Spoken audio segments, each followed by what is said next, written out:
করি অনেক বেশি, প্রিয়জনকে অনেক বেশি মিস করি। এত কষ্টের পরও এখানে এসে যদি আমাদের ঈমান, আমল, আমাদের দ্বীন, তাকওয়া, আমাদের আইডেন্টিটি অ্যাজ এ মুসলিম, আমাদের যে পরিচিতি, সে বিষয়গুলো যদি আমরা নষ্ট করে ফেলি, সেগুলো যদি আমাদের হারিয়ে ফেলি, তাহলে মনে রাখবেন এটাকেই বলা হয় খাসিরাত দুনিয়া ওয়াল আখিরা। দুনিয়াতেও মানুষ ধ্বংস হয়ে গেল, আখিরাতেও সে ক্ষতিগ্রস্ত হলো। কারণ দুনিয়াতে প্রিয়জনের সাথে থেকে আনন্দ, বিনোদন, ভালো লাগা, ভালোবাসাগুলোকে বিনিময় করতে পারলো না, আবার আখিরাতেও তার ধ্বংস হয়ে গেল। আমরা কি কেউ সেটা চাই? না।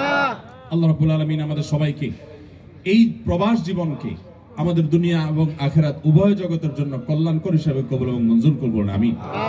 প্রিয় ভাইরা আমার, আমি আপনাদের উদ্দেশ্যে কয়েকটি কথা বলতে চাই।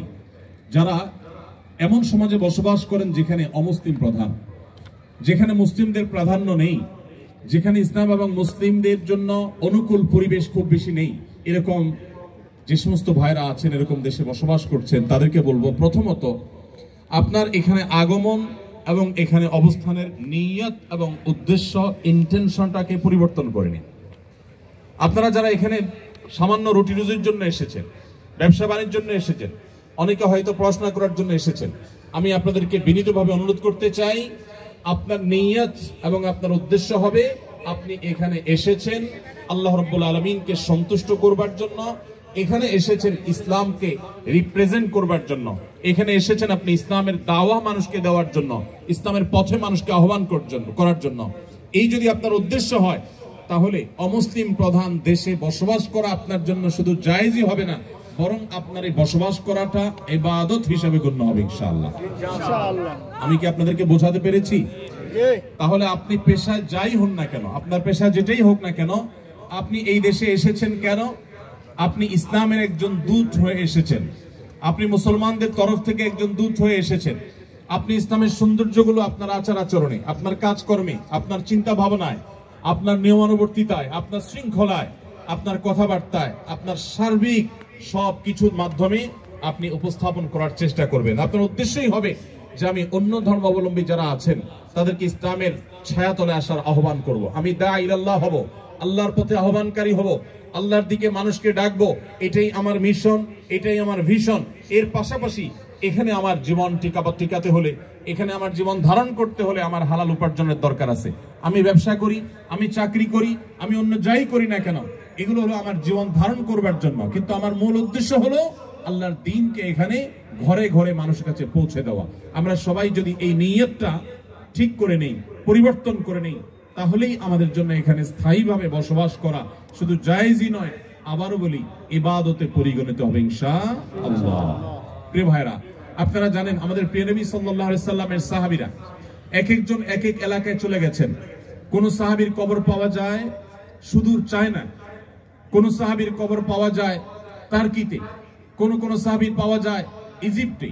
বিভিন্ন এলাকাতে, বিভিন্ন দেশে এক একজন সাহাবীর কবর বা অনেক সাহাবীদের কবর পাওয়া যায়। সাহাবীরা সে সমস্ত দেশে কেন গিয়েছেন আপনারা জানেন?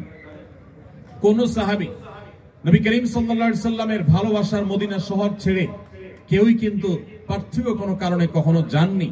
মদিনা ছেড়ে কেউ কখনো দুই পয়সা রুজি করার জন্য কোনো জায়গায় কোনো সাহাবী অন্তত যেতে পারেন না। প্রিয় ভাইরা আমার, যত সাহাবীদের কবর আমরা দেখি পৃথিবীর প্রান্তে প্রান্তে ছড়িয়ে আছে, তারা সবাই গিয়েছেন মুহাম্মদ সাল্লাল্লাহু আলাইহি সাল্লামের যে দ্বীন তারা পেয়েছেন, সেই দ্বীনকে অন্যদের মাঝে পৌঁছে দেওয়ার জন্য, তাবলীগের জন্য, প্রচারের জন্য, দাওয়াতের জন্য তারা বের হয়েছেন। অতএব সেই একই উদ্দেশ্য আজও যদি আমাদের হয়, তাহলে আগামীর পৃথিবী হবে ইসলামের পৃথিবী, আগামীর পৃথিবী হবে মুসলমানদের পৃথিবী, আগামীর পৃথিবী হবে সুখ এবং স্বাচ্ছন্দ্যময় পৃথিবী। আগামী পৃথিবীতে ডিপ্রেশন থাকবে না, আত্মহত্যা থাকবে না, মানুষ কষ্টে থাকবে না, কারণ ইসলাম মানেই শান্তি। ইসলাম মানুষকে শান্তির পথে আহ্বান করে, দুনিয়ার শান্তি নিশ্চিত করে, আখিরাতের শান্তিও নিশ্চিত করে। অতএব আমাদের উদ্দেশ্য হবে আমরা এই দেশে এসেছি, বসবাস করছি আল্লাহর দ্বীনকে প্রচার করবার জন্য, মানুষকে ইসলামের পথে আহ্বান করার জন্য। আমরা সবাই নিয়ত করে নেব তো ইনশাআল্লাহ। আপনি হয়তো বলতে পারেন যে আমি একজন সাধারণ শিক্ষিত মানুষ, বা আমি একজন মাদ্রাসা পড়ুয়া নয় এরকম মানুষ, আমি কিভাবে আল্লাহর দ্বীন এর পথে মানুষকে আহ্বান করব? আমি সে বিষয়ে আসবো ইনশাআল্লাহ। খুবই সহজ এবং খুবই সিম্পল একটি বিষয়। আমরা যদি চাই প্রত্যেকটা মানুষ দ্বীনের দায়ী হতে পারি, নবী করিম সাল্লাল্লাহু আলাইহি সাল্লামের সাহাবীদের মধ্যে একেবারে সাধারণ থেকে সাধারণ সাহাবীও আল্লাহর দ্বীনকে প্রচার করবার জন্য বেরিয়ে গেছেন। তাদের মাধ্যমে শত শত মানুষ মুসলমান হয়েছেন। আজ যে আপনি মুসলিম, আজ যে নিজে আপনি গর্ব করে নিজেকে ইসলামের পরিচয় পরিচিত করেন, মনে রাখবেন সাহাবীরা পৃথিবীর বিভিন্ন দেশে দেশে যদি ইসলাম প্রচারের উদ্দেশ্যে না বের হতেন, তাহলে আপনার আমার বাপদাদারা, আমাদের পূর্বপুরুষরা তারা মুসলমান হতে পারতেন না। আমরাও কিন্তু মুসলমান এই পরিচয় গর্বের সাথে দিতে পারতাম না। অতএব আমাদের আগামীর পৃথিবী যদি মুসলমানের পৃথিবী হয়, আগামীর পৃথিবী যদি ইসলামের পৃথিবী হোক, সেটা আমরা চাই, তাহলে আমাদের উদ্দেশ্য হতে হবে আদ-দাওয়াতু ইলাল্লাহ, বা আল্লাহর পথে মানুষকে আহ্বান করা। আল্লাহর পথে আহ্বানকারী হব তো ইনশাআল্লাহ। মনে রাখবেন, আপনি একা ইবাদত বন্দেগী করে খুব অল্প পরিমাণ সওয়াব কামাতে পারবেন, কিন্তু আপনি যদি দাওয়াত দিয়ে মানুষকে ইসলামের পথে আনতে পারেন, যত মানুষ আপনার মাধ্যমে আসবে কিয়ামত পর্যন্ত, এই সব মানুষগুলো যত নেক আমল করবে, আল্লাহ রাব্বুল আলামিন আপনার আমল নামাতে সেই পরিমাণ সওয়াব দাখিল করাবেন, প্রবেশ করাবেন। এজন্য ভাইরা আমার, ইসলামের দাওয়াতের এই কাজ আমাদের প্রত্যেকের মিশন হতে হবে, ভিশন হতে হবে। আল্লাহ আমাদের সবাইকে সে তৌফিক দান করুন।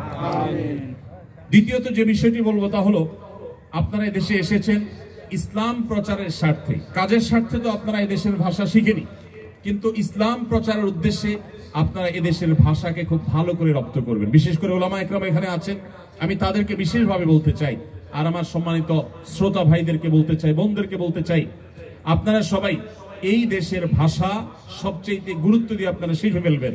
উদ্দেশ্য হবে কি, আমি ভাষা শিখলে আমার চাকরিটা একটু ভালোভাবে হয়তো আমি করতে পারবো, আমার হয়তো অবস্থানটা মজবুত হবে, আমি হয়তো ব্যবসাটা আরো সুন্দরভাবে করতে পারবো।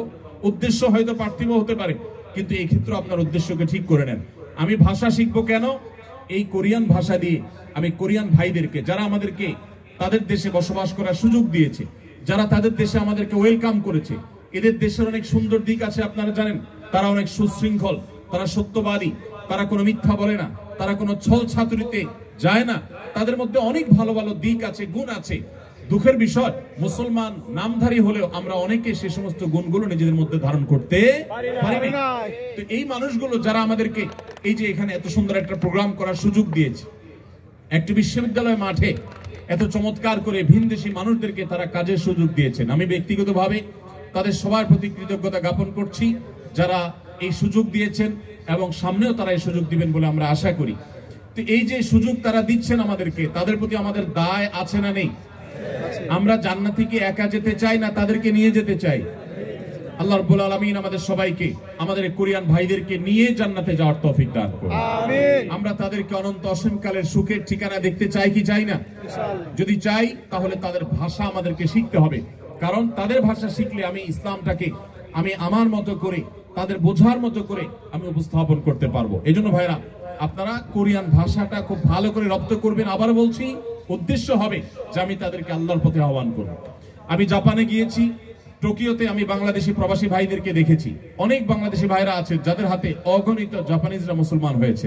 মনে রাখবেন, তাদের বেশিরভাগ মানুষ কোনো ধর্ম বিশ্বাস না করলেও সেই মানুষগুলোর মধ্যে হক এবং ভালোকে অনুসন্ধান করার এক মানসিকতা আছে। কারণ নবী সাল্লাল্লাহু আলাইহি ওয়াসাল্লাম বলেছেন, কুল্লু মাউলুদিন ইউলাদু আলাল ফিতরা, প্রত্যেকটি শিশু, প্রত্যেকটা মানুষ জন্মগ্রহণ করে প্রকৃতিগতভাবে মুসলমান হয়ে, তার ভিতরে ইসলামের প্রতি টান থাকে, ঈমান থাকে, এটা নিয়ে সে দুনিয়াতে আসে। অতএব তাদের মধ্যে সত্যের অনুসন্ধান আছে, আমরা সেটাকে যথাযথভাবে উপস্থাপন করতে না পারা, এটা আমাদের দুর্বলতা, এটা আমাদের ব্যর্থতা।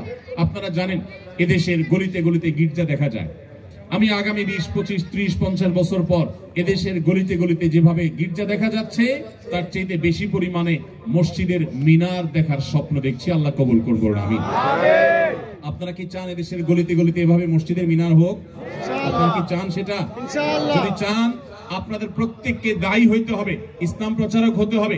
আপনারা যদি দায়ী হতে রাজি থাকেন, আমি প্রতিশ্রুতি দিচ্ছি, ইমাম সাহেবগণ, ওলামা একরাম আছেন, তারা যদি বলেন যে আমাদের প্রবাসী ভাইদের মধ্যে বিশেষায়িত প্রোগ্রাম করে কেউ যদি দায়ী আল্লাহ হতে চান, ইসলাম প্রচারে কাজ করতে চান, তাহলে আমরা তাদেরকে বিশেষভাবে প্রশিক্ষণ দেওয়া, তাদেরকে সময় দেওয়া, তাদের জন্য আলাদা প্রোগ্রামের অ্যারেঞ্জ করার জন্য আমি ইনশাআল্লাহ সময় দিতে প্রস্তুত আছি। ভাইরা আমার, ডক্টর জাকির নায়েক কি কোনো মাদ্রাসা পড়ালেখা করেছেন? না। তিনি যদি একজন জেনারেল শিক্ষিত মানুষ হয়ে, একজন চিকিৎসক পেশা, একজন চিকিৎসক হয়ে যদি আল্লাহর দ্বীনের পথে গোটা পৃথিবীর মানুষকে আহ্বান করতে পারেন, তাহলে আপনি আমি পারবো কি পারবো না? ইনশাআল্লাহ। আমাদের সবার এর জন্য সৎ সাহস লাগবে। আমরা এক একজন ইসলাম এবং মুসলমানদের পক্ষ থেকে দূত হয়ে এই দেশে শেষ দিন পর্যন্ত আমরা বসবাস করবো ইনশাআল্লাহ।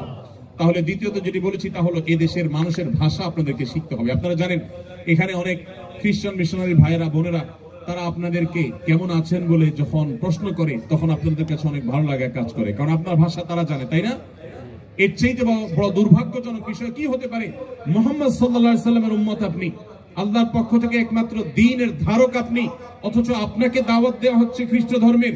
আপনি আপনার দ্বীনকে সুন্দরভাবে সুচারুরূপে অত্যন্ত চমৎকার ভাবে এদেশে মানুষের সামনে উপস্থাপন আপনি করতে পারেন নাই। এর চাইতে লজ্জার, এর চাইতে দুঃখের আর কিছু হতে পারে না। প্রিয় কোরিয়া প্রবাসী ভাইরা, আমি আপনাদেরকে উদাত্ত আহ্বান করতে চাই, আপনারা সবাই যদি সজাগ হন, আপনারা যদি সচেতন হন, আপনারা যদি দায়িত্বশীল হন, আমার বিশ্বাস খুব বেশি দিন লাগবে না যে ইনশাআল্লাহ এই দেশের মোড়ে মোড়ে রাস্তা রাস্তায় ইনশাআল্লাহ আজানের ধ্বনি শোনা যাবে। আমরা সবাই চেষ্টা করবো তো ইনশাআল্লাহ। নাম্বার 3, মনে রাখবেন, ইসলামের পথে আহ্বান করবার জন্য আপনার মুখের বক্তব্য অথবা আপনার লেখনের চাইতে অনেক বেশি পাওয়ারফুল একটা মাধ্যম আপনার কাছে আছে। সেটা কি? সেটা হলো আপনার আমার নিজেদের আচার আচরণ, আমাদের কাজ কারবার। এই বিষয়গুলো অন্য ধর্মাবলম্বীদেরকে যেন ভাবতে বাধ্য করে যে মুসলমানদের দিন এতটাই সুশৃঙ্খল, এতটাই চমৎকার, এই দিন সম্পর্কে জানতে যেন তারা আগ্রহী হয়, তারা যেন কৌতূহলী হয়, তাদের মধ্যে যেন আগ্রহ জাগে, আগ্রহ জন্মায় যে ইসলামটা কি তারা যেন জানতে চেষ্টা করে। এই জন্য ভাইরা, আমি আপনাদেরকে বলতে চাই, গত বছরও আপনাদেরকে বলেছি, আপনারা এক একজন এখানে যারা আছেন আপনারা প্রত্যেকে 2টি করে ডিপার্টমেন্টে আপনারা রিপ্রেজেন্ট করছেন। এক, আপনারা সবাই বাংলাদেশ রাষ্ট্রকে আপনারা রিপ্রেজেন্ট করছেন, আপনারা সবাই বাংলাদেশের আনঅফিসিয়াল দূত। অফিসিয়াল রাষ্ট্রদূত একজন থাকলেও আপনারা প্রত্যেকে বাংলাদেশকে এখানে রিপ্রেজেন্ট করছেন, অতএব আপনারা সবাই বাংলাদেশের দূত। বাংলাদেশকে তারা দেখে না, তারা আপনাকে দেখে, আপনাকে দেখে তারা বাংলাদেশকে মূল্যায়ন করবে। ঠিক একইভাবে গোটা বিশ্বের মুসলমানদের দূত হিসেবে আপনারা ভূমিকা রাখছেন। গোটা বিশ্বের মুসলমানদেরকে তারা দেখে না, তারা আপনাকে দেখে। আপনার আচার আচরণ, আপনার কাজ কারবার, আপনার নিয়ম শৃঙ্খলার প্রতি শ্রদ্ধাবোধ, এদেশের যে আইন রয়েছে, এদেশের যে নিয়ম রয়েছে, এদেশের যে শৃঙ্খলা রয়েছে, সেটাকে যদি আপনি সর্বাপেক্ষা শ্রদ্ধা করেন, মেনে চলেন, আপনার যদি সুন্দর লেনদেন থাকে, আপনার কাজ কারবার থাকে, আপনার আচরণের মধ্যে মাধুর্য থাকে, আপনার পরোপকার করার মানসিকতা থাকে, তাহলে মনে রাখবেন তারা আপনাকে দেখে ইসলামকে জানার ব্যাপারে আগ্রহী হয়ে উঠবে এবং দিন শেষে মানুষ ইসলামের পথে আসবে ইনশাআল্লাহ। মনে রাখবেন, আমাদের প্রিয় নবী সাল্লাল্লাহু আলাইহি সাল্লামের বক্তব্য শুনে যত মানুষ মুসলমান হয়েছে, তার চাইতে বেশি তার মহানুভবতায়, তার সিরাত, তার জীবন দর্শনে আকৃষ্ট হয়ে মানুষ ইসলামে এসেছেন। আজও সময় এসেছে ইসলামকে আমাদের আচার আচরণ, আমাদের ভালো কাজ কাম দিয়ে, আমাদের উন্নত চিন্তাধারা দিয়ে, আমাদের বিভিন্ন কার্যক্রমের মাধ্যমে ইসলামকে রিপ্রেজেন্ট করার আমরা সবাই সেই চেষ্টা করবো তো ইনশাআল্লাহ। মনে রাখবেন, আপনার প্রতিটি কাজ হয় ইসলাম এবং মুসলমানদের ইমেজকে বিল্ড আপ করবে, আর না হলে ইমেজকে ধ্বংস করবে। আমি ব্যক্তিগতভাবে আনন্দিত যে কোরিয়ায় আমার বাংলাদেশি প্রবাসী ভাইরা যারা আছেন, বোনেরা যারা আছেন, আপনাদের তেমন কোনো দুর্নাম নেই। আমাদের বাংলাদেশি প্রবাসীরা অনেক দেশে আছেন, যে সমস্ত দেশগুলোতে নানা কারণে দুর্নাম হয়ে গেছে, সেই সমস্ত দেশে আমাদের বাংলাদেশিদের মুখ অনুজ্জ্বল। আলহামদুলিল্লাহ, আমার স্বদেশী ভাইরা যারা এই দেশে বসবাস করছেন, কোরিয়া প্রবাসী ভাইদেরকে আমি স্পেশাল ভাবে ধন্যবাদ জানাচ্ছি, আপনাদের প্রতি কৃতজ্ঞতা জানাচ্ছি যে আপনাদের তেমন কোনো দুর্নাম নেই। এর জন্য অবশ্য নেতৃবৃন্দ যারা আছেন, বিভিন্ন সোসাইটিকে যারা নেতৃত্ব দিচ্ছেন, নিশ্চয়ই তাদের অবদান আছে, নিশ্চয়ই উলামা একরাম ইমাম সাহেবদের অবদান আছে, নিশ্চয়ই আপনাদের সবার সদিচ্ছা আছে। আল্লাহ তাআলা আপনাদের সবাইকে আপনাদের এই সুনামকে ধরে রাখার, বরং এটাকে আরো সামনে নিয়ে যাওয়ার তৌফিক দান করুন। আমিন। ভাইরা আমার, তাহলে আমার তৃতীয় পয়েন্টটি হলো যে আপনার সুন্দর আচরণ, আপনার কথাবার্তা, আপনার আইন শৃঙ্খলাকে মেনে চলার মানসিকতা, আপনার সার্বিক আচার আচরণ দ্বারাই আপনি ইসলামের পথে মানুষকে আহ্বান করবেন। আপনার কর্মকাণ্ডই দাওয়াত দিবে ইসলামের পথে মানুষকে। চেষ্টা করবো তো সবাই ইনশাআল্লাহ। নাম্বার 4, আপনি প্রবাসে থেকে যদি আল্লাহর দ্বীনকে রিপ্রেজেন্ট করতে চান আর নিজের ঈমান আমলকে হেফাজত করতে চান, মনে রাখবেন আপনি কিছু পয়সা কামাই করতে এসে যদি আপনি বেঈমান হয়ে চলে যান, অথবা আপনি ঈমানদার আছেন, আপনার ছেলে মেয়ে তারা বেঈমান হয়ে যদি চলে যায়, পরের জেনারেশনটা যদি ধ্বংস হয়ে যায়, তো এর চাইতে বড় দুর্ভাগ্যের বিষয় আর কিছু হতে পারে না। অতএব এই বিষয়টিকে মাথায় রেখে আমি আপনাদেরকে অনুরোধ করব যে আপনারা সবাই সবসময় চেষ্টা করবেন, সচেষ্ট থাকবেন যে আপনারা যেখানেই থাকেন না কেন আশেপাশের মসজিদগুলোর সাথে আপনারা ইনভলভ হয়ে থাকবেন। ইমাম সাহেবদের বিভিন্ন যে প্রোগ্রামগুলো থাকে, কোরআন শিক্ষার আসর থাকে, তাফসিরের আসর থাকে, বিভিন্ন দ্বীনি প্রোগ্রামগুলো থাকে, যে কোনো দ্বীনি প্রোগ্রামের সাথে আপনারা এঙ্গেজ হয়ে থাকবেন, মসজিদগুলোর সাথে সম্পৃক্ত হয়ে থাকবেন, নামাজি মানুষদের সাথে থাকবেন। কারণ ভালো সঙ্গ যদি মানুষ অবলম্বন করে তখন যে কোনো বিপদ আপদ থেকে, ঈমান হরণকারী বিষয় থেকে আল্লাহ রাব্বুল আলামিন মানুষকে হেফাজত করেন। এজন্য নেক সঙ্গ বা সৎসঙ্গ এটা আমাদের ঈমানকে এই প্রতিকূল পরিবেশে টিকিয়ে রাখার জন্য সবচেয়ে সহায়ক ভূমিকা রাখবে। এজন্য আমি আশা করব আপনারা সবাই সেই বিষয়টি রাখবেন। আমাদের বোনরা যারা আছেন আপনাদেরকে আমি বিশেষভাবে বলতে চাই, আপনারা নিজেদের মধ্যে বলয় গড়ে তোলেন, সোসাইটি এবং সার্কেল গড়ে তোলেন। 10-20 জন বোন যাদের মধ্যে আল্লাহর ভয় আছে, যারা হালাল হারাম মেনটেন করেন, যারা দুনিয়ার সমস্ত লোভের বিপরীতে ঈমানকে প্রায়োরিটি দেন, প্রাধান্য দেন, সেই মানুষগুলোকে সাথে নিয়ে আপনারা ছোট ছোট সার্কেল করে করে আপনারা নিয়মিত বৈঠক করেন, নিজেদের মধ্যে বোঝাপড়া করেন, কোরআন হাদিসের তালিম করেন, আলোচনা পর্যালোচনা করেন। আপনাদের শিশুদেরকে ঈমানের উপরে টিকায় রাখবার জন্য, তাদেরকে সেভ করবার জন্য প্রতিকূল পরিবেশে আপনার শিশুদের জন্য আলাদা সোসাইটি বিল্ড আপ করতে হবে, তাদের জন্য আলাদা পরিবেশ করতে হবে, মসজিদগুলো থেকে তাদের জন্য নানামুখী উদ্যোগ নিতে হবে। মনে রাখবেন, স্রোতের তালে গা ভাসানো এটার জন্য কোনো যোগ্যতার প্রয়োজন হয় না, স্রোতের বিপরীতে চলতে হলে যোগ্যতার প্রয়োজন হয়। আপনারা কি স্রোতের তালে গা ভাসিয়ে নিজেদের পরিচয়কে হারিয়ে ফেলতে চান, নাকি পরিচয় ধরে রাখতে চান? পরিচয় ধরে রাখতে চান। মনে রাখবেন, অনেক ভাইরা আছেন যারা নিজ দেশ, নিজ দেশের মানুষের কৃষ্টি, কালচার, নিজের ঈমান আমল এগুলোকে হারিয়ে বসেছে। এর চেয়ে দুর্ভাগ্যজনক আর কিছুই হতে পারে না। সামান্য একটু টাকা পয়সার জন্য আপনি আপনার আইডেন্টিটিকে একেবারে পানির সাথে মিশিয়ে দিয়েছেন, ধুলোর সাথে মিশিয়ে দিয়েছেন। ভাইরা আমার, আমি আপনাদেরকে অনুরোধ করতে চাই, পৃথিবীর যে প্রান্তেই থাকুন না কেন, নিজের আইডেন্টিটি, নিজের আত্মপরিচয়কে কখনো কোনো অবস্থাতে আপনি ধুলোর সাথে মিশতে দিবেন না। আলহামদুলিল্লাহ, আমি আবারও কৃতজ্ঞতা জানাই কোরিয়া সরকারের প্রতি, কোরিয়ান অথরিটির প্রতি। এখানকার যত দায়িত্বশীল আছে, যত প্রতিষ্ঠান আছে, তারা অত্যন্ত আন্তরিক। তাদের প্রশংসায় পঞ্চমুখ আমাদের প্রবাসী ভাইরা যেখানে যাই, আপনারা সবাই কোরিয়ান অথরিটির প্রশংসা করে থাকেন, আমরাও তাদের প্রশংসা করি। আল্লাহ রাব্বুল আলামিন তাদেরকে হেদায়েতের আলো দ্বারা আলোকিত হওয়ার তৌফিক দান করুন। যারা আমাদের জন্য এই দেশে বসবাস করার সুযোগ করে দিয়েছেন, যারা আমাদের সিকিউরিটি দিচ্ছেন, নিরাপত্তা দিচ্ছেন, যারা আমাদেরকে এত সুন্দর দ্বীনি প্রোগ্রাম করবার সুযোগ দিয়েছেন, যারা মসজিদ পরিচালনা করছেন, আপনাদেরকে বাধাহীনভাবে, নির্বিঘ্নভাবে দ্বীনি কাজ করার সুযোগ যারা দিয়েছেন, আমরা অন্তরের অন্তঃস্থল থেকে আল্লাহর কাছে ফরিয়াদ করি, হে আল্লাহ, গোটা কোরিয়াবাসীকে আপনি জান্নাতে বাসী হওয়ার মতো উপযুক্ততা নিয়ে দুনিয়া থেকে যাওয়ার তৌফিক নসিব করুন। আমিন। কিন্তু সেজন্য আমাদের দায় এবং দায়বদ্ধতা, দায়িত্বশীলতা আছে না নাই? যদি থাকে, আমাদের প্রত্যেককে আজ এখান থেকে প্রতিশ্রুতি করতে হবে, আমরা সবাই ইনশাআল্লাহ এখান থেকে দায়ী হওয়ার সংকল্প নিয়ে, ইসলাম প্রচারক হওয়ার, আল্লাহর প্রতি আহ্বানকারী হওয়ার সংকল্প নিয়ে এখান থেকে যাব। ঠিক আছে তো ইনশাআল্লাহ? ইনশাআল্লাহ। ভাইরা আমার, সেজন্য 4 নম্বর পয়েন্ট বলেছি যে আপনাকে যেটা করতে হবে, সৎসঙ্গ অবলম্বন করতে হবে। ভালো মানুষ যারা নামাজ কালাম পড়েন, হালাল হারাম মেনটেন করেন, ঈমান ব্যাপারে খুব সিরিয়াস, যে আমার টাকা পয়সা আসুক আর না আসুক, ঈমান যেন চলে না যায়, এই মানুষগুলোর সাথে আপনি বন্ধুতা করবেন, তাদের সাথে উঠা বসা করবেন। যত বেশি তাদের ব্যাপারে আপনি সিরিয়াস হবেন, তত বেশি ইনশাআল্লাহ আপনার ঈমানকে এই প্রতিকূল পরিবেশে আপনি সেফ রাখতে পারবেন। আপনি জানেন, নবী করিম সাল্লাল্লাহু আলাইহি ওয়াসাল্লাম বলেছেন, যে ব্যক্তি অন্য ধর্মাবলম্বীদের কাছে, ইহুদি মুশরিক বা নাসারা বা মুশরিকদের মধ্যে যারা বসবাস করে, ওই ব্যক্তির ঈমানের ব্যাপারে নবী সাল্লাল্লাহু আলাইহি ওয়াসাল্লাম কোনো দায়িত্ব নেন না, তার ব্যাপারে নবী সাল্লাল্লাহু আলাইহি ওয়াসাল্লাম কোনো দায়িত্ব নিতে চান না, এমন কথা তিনি বলেছেন। এটা এক ধরনের সতর্কবাণী যে প্রতিকূল পরিবেশে তুমি নিজের ঈমানকে রক্ষা করতে পারবে না। অনেকে সন্তান সন্ততি সহ এখানে বসবাস করেন, নিজের ঈমান সেভ করতে পারলেও পরের জেনারেশন ধরে রাখা কঠিন। আর থার্ড জেনারেশন ধরে রাখা শুধু কঠিন নয়, অলমোস্ট অসম্ভবের মতো।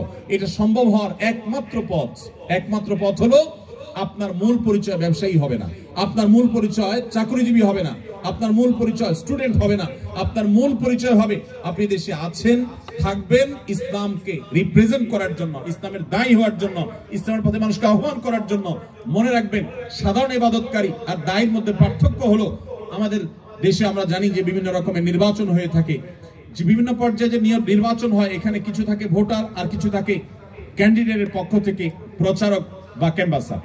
যারা প্রচারক থাকে, এদের কাছে সাধারণত এক দলের যিনি ক্যান্ডিডেট থাকেন, প্রার্থী থাকেন, ধরেন এক জায়গায় চেয়ারম্যান ইলেকশন হচ্ছে, চেয়ারম্যান পদপ্রার্থী কয়েকজন আছে, তো একজন পদপ্রার্থী তার পক্ষে যিনি ভোট কালেকশন করেন, তার কর্মী হিসাবে যিনি কাজ করেন, তাকে কিন্তু অন্য ক্যান্ডিডেটের লোকেরা কখনো তার চেয়ারম্যানকে ভোট দিতে বলে না, কারণ জানে যে এই লোকটা তো নিজেই একজন চেয়ারম্যানের কর্মী, তাকে কি আমি ভোটের দাওয়াত দিব।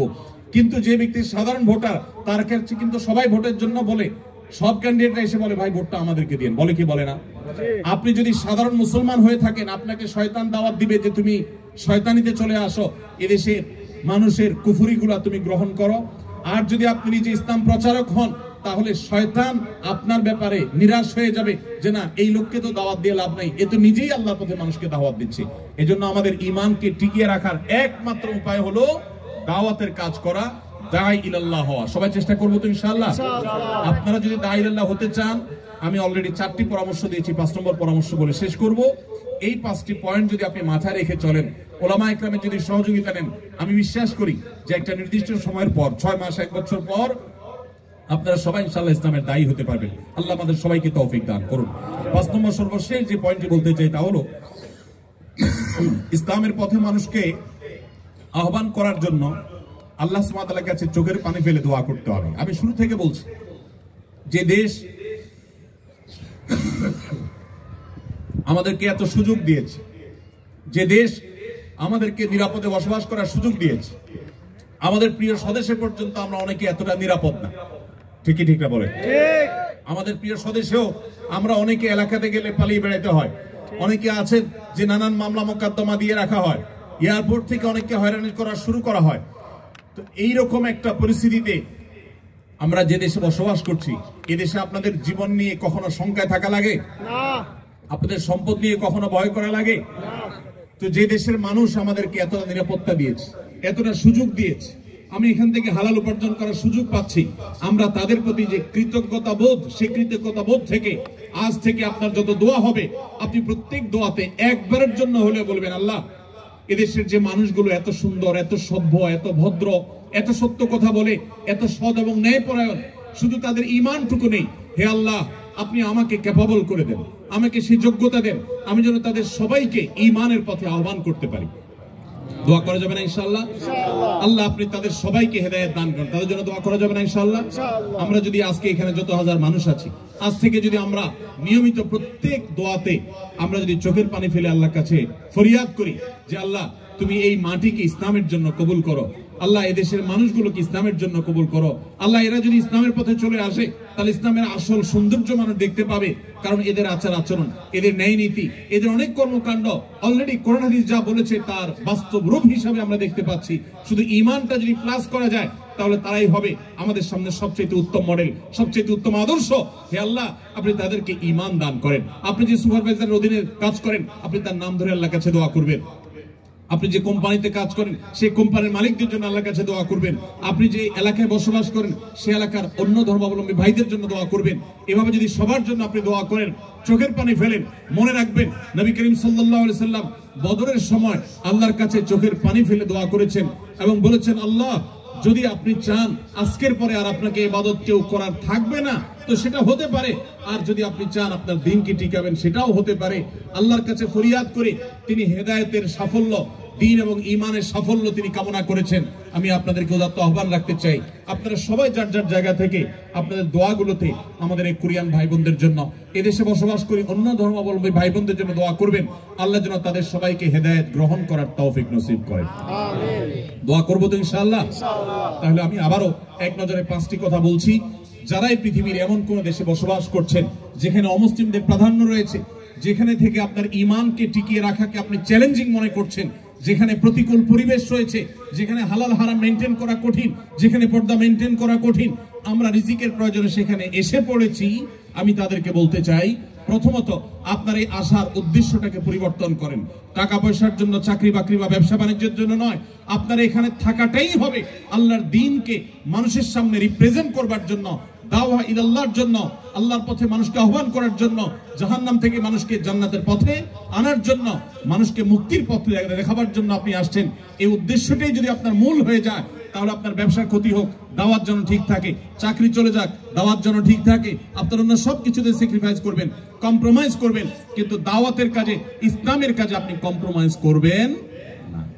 নাম্বার 2, আপনাকে যে দেশে আছেন সে দেশের মানুষের ভাষা শিখতে হবে। তাদের ভাষা যদি আপনি রপ্ত করতে পারেন তাহলে তাদেরকে দাওয়াত দিতে পারবেন। ভাষা শিখলে আপনার স্কিল ডেভেলপ হবে, আপনার চাকরি, আপনার ব্যবসা ভালোভাবে করতে পারবেন, কিন্তু উদ্দেশ্য সেটা হবে না। উদ্দেশ্য হবে যে আমি এই ভাষা শিখে তাদেরকে আল্লাহর কথা আমি ব্যাখ্যা করব, কোরআনের কথা বলবো, সুন্নাহর কথা বলবো। ভাইরা আমার, আপনাদের হয়তো অনেকের কাছে জিনিসটা একটু অস্বাভাবিক মনে হচ্ছে যে এই মানুষগুলো এত উন্নত জ্ঞানে, বিজ্ঞানে, তথ্যে, প্রযুক্তিতে, অবকাঠামোতে, অন্য অনেক দিক থেকে তারা এগিয়ে আছে, তারা আমাদের ধর্মের জন্য তারা কি আদৌ লালায়িত? বিশ্বাস করুন, গোটা পৃথিবী যত উন্নত দেশ পাবেন, প্রত্যেকটা উন্নত দেশের মানুষেরা তাদের মধ্যে এক ধরনের শূন্যতা কাজ করছে। বিভিন্ন দেশে যাওয়ার সুযোগ আমার হয়েছে। আপনারা একটু ডানে বামে যদি খেয়াল করেন, গভীরভাবে দেখবেন যে সুখের মধ্যে থাকা মানুষগুলো, বাহ্যিকভাবে সুখের মধ্যে থাকা মানুষগুলোর মানসিক একটা কষ্ট আছে, যন্ত্রণা আছে। এই জন্য আত্মহত্যার প্রবণতা আপনার গরিব দেশে যতটা হয় তার চেয়ে ধনী দেশে আত্মহত্যার ঘটনা বেশি ঘটে। কেন ঘটে জানেন? সবকিছু আছে, মানসিক প্রশান্তি জিনিসটা নেই। এই মানসিক প্রশান্তি, আল্লাহর কসম, ঈমান ছাড়া, ইসলাম ছাড়া মানসিক প্রশান্তি আসার আর কোনো পথ পৃথিবীতে খোলা নেই। আল্লাহর দ্বীন ছাড়া, ইসলাম ছাড়া শান্তি আসার কোনো পথ খোলা নেই। অতএব আপনার নিজেকে আপনাকে হীনমন্যতাকে ছুঁড়ে ফেলে দিতে হবে। আপনার মধ্যে আত্মবিশ্বাস থাকতে হবে, আপনার মধ্যে দৃঢ়চেতা চিন্তা থাকতে হবে, এই চিন্তা চেতনা থাকতে হবে, আপনার আদর্শিক এই বলিষ্ঠতা থাকতে হবে যে আমি এই যে দিনকে ধারণ করছি, আমি নিজে হতভাগা, আমি কপাল পোড়া, আমি জানি না এই ইমানের মূল্য কি, আমি জানি না ইসলামের মূল্য কি। যে ইসলাম নাই যার মধ্যে, তার টাকা পয়সা আছে, জ্ঞান বিজ্ঞান আছে, তথ্য প্রযুক্তি আছে, বিজনেস আছে, তার মধ্যে অনেক কিছু আছে, কিন্তু তার মানসিক প্রশান্তি জিনিসটা নেই। তারা এক ধরনের হতাশার মধ্যে থাকে, ডিপ্রেশনের মধ্যে থাকে, কারণ তাদের আসলে বলার কোনো জায়গা নেই। যে আল্লাহর প্রতি বিশ্বাস করে, আল্লাহ তাআলা বলেছেন যালিকা বিআন্নাল্লাহা মাওলাল্লাযীনা আমানু ওয়া আন্নাল কাফিরিনা লা মাওলা লাহুম। ঈমানদারদের অভিভাবক আছে, যত কষ্ট আছে সে তাহাজ্জুদে উঠে আল্লাহর কাছে চোখের পানি ফেলে দোয়া করে বলে, 5 ওয়াক্ত নামাজের পরে বলে, বিভিন্ন সময় 2 হাত তুলে বলে, মাবুদ আমি বিপদে আছি। তার একটা বলার জায়গা আছে।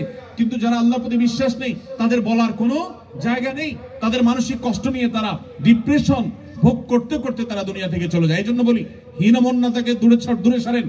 আপনার টাকা নেই, আপনার পয়সা নেই, আপনার বাহ্যিক আচার আচরণ হয়তো ভালো না, যে মুসলিম যতটুকু হওয়া দরকার ততটুকু হয়তো না, কিন্তু আপনার ঈমান আছে, যে ঈমান হয়তো তাদের নাই। অতএব তাদেরকে ঈমানটা আমাদের ডেলিভারি করতে হবে ইনশাআল্লাহ। এই জন্য ভাষা শিখতে হবে। তৃতীয়ত বলেছি, উন্নত চরিত্র, সুন্দর আচরণ আমাদেরকে ধারণ করতে হবে। মনে রাখবেন, তারা আমাদের ধর্মগ্রন্থ পড়ে না, তারা আমাদেরকে দেখে। অন্য ধর্মাবলম্বীরা আমাদের ধর্মগ্রন্থ পড়ে, কিন্তু তারা আমাদেরকে পড়ে। ব্যক্তি আপনাকে আমাকে পড়ে, আপনার আমার কাজকর্ম, আমার উঠা বসা, আপনার আমার চলাফেরা, আমাদের সব কিছু তারা দেখে। এটা পড়ে তারা রিড করার চেষ্টা করে যে ইসলামটা আসলে কি, ইসলামটা কি, ইসলামের সংজ্ঞা তারা কোরআন খুলে পড়ে না, হাদিস খুলে পড়ে না, তারা আপনার চেহারা, আপনার কাজে, আমার কাজে তারা পড়ে। অতএব আমাদের কাজ কর্মের সৌন্দর্যের সবটুকুন এখানে উজাড় করে দিতে হবে। এদেশের মানুষের যে সততা, নিষ্ঠা, সত্যবাদিতা, এদের মধ্যে যে ছলছাড়াছাড়ি না করার প্রবণতা, এই ভালো গুণগুলো আমি আশা করব যারা দেশে ফিরে যাবেন অথবা এখানে থাকবেন, এই ভালো গুণগুলো অর্জন করতে কোনো কার্পণ্য করবেন না।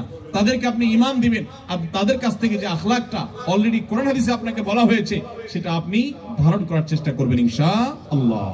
4 নম্বর বলেছি, আপনার দাওয়াতের কাজের জন্য, ঈমানকে রক্ষা করবার জন্য প্রতিকূল পরিবেশে ভালো মানুষদের সঙ্গ, মসজিদ কেন্দ্রিক আপনি উঠা বসা করবেন। কখনো নামাজি আল্লাহওয়ালা মানুষের সঙ্গ আপনি হাতছাড়া করবেন না। সর্বশেষ আল্লাহর কাছে চোখের পানি ফেলবেন, দোয়া করবেন, আল্লাহ রাব্বুল আলামিন আপনাকে, আমাকে, আমাদের সবাইকে প্রতিকূল পরিবেশে ঈমানের উপরে টিকে থাকার তৌফিক দান করুন, বলুন আমিন। আমরা চাই কিনা যে আমরা যখন কিয়ামতের দিন আল্লাহর সামনে হাজির হব, আমাদের পেছনে শত শত মানুষ লাইন ধরে থাকবে, যে মানুষগুলো আমাদের মাধ্যমে ইসলামে এসেছে, তাদেরকে নিয়ে আমরা জান্নাতে যেতে চাই কি চাই না বলেন তো? সবাই চান? কে কে চান একটু হাত তুলে দেখান তো। আল্লাহ আমাদের সবার হাতগুলোকে আপনি কবুল মঞ্জুর করেন, আল্লাহ আমাদের সবার হাতগুলোকে আপনি কবুল মঞ্জুর করেন, আল্লাহ আমাদের সবাইকে জান্নাতে যাওয়ার তৌফিক দান করেন, শত শত মানুষকে নিয়ে জান্নাতে যাওয়ার তৌফিক দান করুন। আল্লাহ এই কোরিয়ার মাটিকে আপনি ইসলামের জন্য কবুল মঞ্জুর করুন, আমিন। জাযাকুমুল্লাহ খাইর ওয়া আখিরু দাওয়ানা আলহামদুলিল্লাহি রাব্বিল আলামিন। ভাই, যেহেতু প্রশ্ন উত্তর আছে, আবার সময় একেবারে কম, বিধে আমি প্রশ্ন উত্তরে চলে যাচ্ছি। খুব বেশি দীর্ঘায়িত করলাম না আলোচনা। আপনাদের অগণিত প্রশ্ন আছে। আমি গত বছরও যে প্রশ্নগুলোর উত্তর দিতে পারি নাই, আমি মাওলানা ওমর ফারুককে বিশেষভাবে ধন্যবাদ জানাই যে তিনি সেই প্রশ্নগুলো রেখে দিয়েছেন এবং আমাকে বাক্স ধরায় দিয়েছেন যে গত বছরের যে প্রশ্নের উত্তর আপনার দেওয়ার বাকি ছিল সেগুলো উত্তর দিয়ে তারপর এবার যাবেন। আলহামদুলিল্লাহ ভাই আমাকে সবগুলো ধরায় দিয়েছেন, আপনাদের কোনো প্রশ্ন ফেলা হয়নি। যে প্রশ্নগুলো উত্তর দেওয়ার মতো তার সবগুলো আছে। এই বছরও যদি কোনো প্রশ্নের উত্তর আমরা দিতে না পারি, আমি সাথে করে বাংলাদেশে নিয়ে যাব, প্রতি শুক্রবার আমার পেজে যে লাইভ হয়ে থাকে সেখানে আপনারা প্রশ্ন উত্তর ইনশাআল্লাহ শামিল হতে পারেন। আল্লাহ তাআলা আমাদের সবাইকে যা শুনবো আমল করার তৌফিক দান করুন। আমিন। ভাইরা আমার, মাওলানা মিজানুর রহমান আজহারী সাহেব ইনশাআল্লাহ আসরের সময় ইনশাআল্লাহ এসে উপস্থিত হবেন। আসরের পরে বক্তব্য হবে, মাগরিবের মধ্যে আমরা আশা করছি শেষ করব। আমি আপনাদেরকে বলবো ধৈর্য ধারণ করে প্রোগ্রামের শেষ পর্যন্ত আপনারা সুশৃঙ্খলার সাথে বসবেন। আমি খুবই আনন্দিত যে আপনারা সুশৃঙ্খল একটা পরিবেশে আছেন এবং আমাদের স্বদেশী ভাইদেরকে নিয়ে যেখানে আয়োজন হয় আমার একটা ভয় কাজ করে। আমি আয়োজকদেরকে বলেছি যে কোন উল্টাপাল্টা করে বসবে, কোথায় আবার কোথায় মারামারি লেগে যাবে, ধাক্কাধাক্কি লেগে যাবে, আল্লাহ না করুন এরকম কিছু হলে পরবর্তীতে আর প্রোগ্রাম করার কোনো সুযোগ থাকবে না। বিধায় আমরা আলহামদুলিল্লাহ যে সুশৃঙ্খল পরিবেশে আছি এটা বজায় রাখবো। আল্লাহ আমাদেরকে তৌফিক দান করুন। আসুন্নাহ ফাউন্ডেশনে আপনারা অনেকে দেশে আপনাদের আত্মীয় স্বজনের মাধ্যমে আপনারা টাকা পয়সা জমা দিয়েছেন। আপনাদের আমানতকে সর্বোচ্চ রক্ষা করবার জন্য আমরা আমাদের শেষ শক্তি দিয়ে চেষ্টা করে যাই, সর্বশক্তি আমরা ব্যয় করে থাকি। আলহামদুলিল্লাহ আপনাদের প্রিয় প্রতিষ্ঠান এই বন্যা দুর্গত প্রত্যেকটা জেলার প্রতিটা ইউনিয়নের প্রতিটা গ্রামে ঘরে ঘরে আলহামদুলিল্লাহ বন্যার্ত মানুষের পাশে আমরা দাঁড়িয়ে ত্রাণ সামগ্রী পৌঁছে দিচ্ছি, ঘর করে দিচ্ছি। যারা কৃষক ক্ষতিগ্রস্ত হয়েছেন তাদের নগদ অর্থ সহায়তা করছি। এবং আপনারা জানেন যে আলহামদুলিল্লাহ আমাদের আসুন্নাহ ফাউন্ডেশন থেকে অনেক আগেই আমরা বলেছি 100 কোটি টাকা ক্রস করেছে, সেটা হয়তো 130 কোটি টাকাও ক্রস করে গেছে এবং পুরো টাকাটা ইনশাআল্লাহ আমরা এই বন্যা দুর্গত মানুষদের কল্যাণে কাজ করব। আপনাদেরকে বলতে চাই আপনারা এইভাবে যেখানে থাকেন মানুষের কল্যাণে কাজ করবেন। এদেশে আছেন, এদেশ থেকে শুধু নিবেন না, এদেশকে দেওয়ারও চেষ্টা করবেন। ঠিক আছে তো ইনশাআল্লাহ? জাযাকুমুল্লাহ খাইর। অনেক প্রশ্ন আসছে, আমি সবার প্রশ্নের উত্তর দেওয়ার চেষ্টা করব যতটুকু সম্ভব ইনশাআল্লাহ আমি চেষ্টা করব টাচ করার। প্রথম প্রশ্ন, কোরিয়ার মধ্যে আমরা কিভাবে দৃষ্টিকে নত রাখবো এবং নিজের ঈমানকে বাঁচিয়ে রাখবো এই সম্পর্কে কিছু বলবেন। ঈমান বাঁচিয়ে রাখার জন্য ইতিমধ্যে আমরা কয়েকটি পরামর্শ দিয়েছি, যে পরামর্শগুলো আমল করলে বা সেগুলো লক্ষ্য করলে ইনশাআল্লাহ আপনি ঈমান বাঁচিয়ে রাখতে পারবেন। সেই সাথে আমি একটু প্লাস করি, প্রতিকূল পরিবেশে নজর হেফাজত করা খুব কঠিন। আপনারা জানেন এখানে মেয়েরা চলাফেরার ক্ষেত্রে ইসলামী লাইফস্টাইল তারা মেনটেন করে না, খুব স্বাভাবিকভাবে সঙ্গত কারণেই আমাদের জন্য এই পরিবেশে চোখের হেফাজত করা কঠিন হয়। মনে রাখবেন নবী করিম সাল্লাল্লাহু আলাইহি ওয়াসাল্লাম বলেছেন জিনাল আইনি আন নজর। আমাদের অনেক মুসলিম ভাইরা আছেন এখানে যারা হয়তো জানেনও না যে নবী সাল্লাল্লাহু আলাইহি ওয়াসাল্লাম বলেছেন মানুষ কিন্তু চোখ দিয়েও জেনা করে। আর চোখের জেনা হলো চোখ দিয়ে সে এমন কিছু দেখলো যেটা দেখা তার জন্য অ্যালাউড না, পারমিটেড না। একজন নারী তিনি যদি বেপর্দা থাকেন, তিনি যদি অশ্লীল বা খোলামেলা পোশাকে চলাফেরা করেন, আপনি আপনার দৃষ্টিকে সংযত রাখবেন। যথাসম্ভব আপনার দৃষ্টি সীমানা এরকম কোন মহিলা, এরকম কোন নারী পড়লে সাথে সাথে নিজের নজরকে আপনি সংযত করে নেবেন। আল্লাহ তাআলা বলেছেন কুল্লিল মুমিনিনা ইয়াগুদ্দু মিন আবসারিহিম ওয়া ইয়াহফাযু ফুরুজাহুম। হে আল্লাহ তাআলা বলেছেন তার রাসূলকে, হে রাসূল আপনি ঈমানদারদেরকে বলে দিন তারা যেন তাদের দৃষ্টিগুলোকে সংযত করে, অবনত করে। আমি জানি এই কাজটা শুধু কঠিন নয়, মহা কঠিন। এই কাজটা শুধু কঠিন নয়, চরম পর্যায়ের কঠিন। মনে রাখবেন আপনাদেরকে এই ধরনের পরিবেশে ঈমানের উপরে টিকে থাকতে হলে আমরা যারা বাংলাদেশে থাকি আমাদের ঈমান এর মিটার যদি হয় 10-এ, আপনার ঈমানের মিটার থাকতে হবে 15-তে।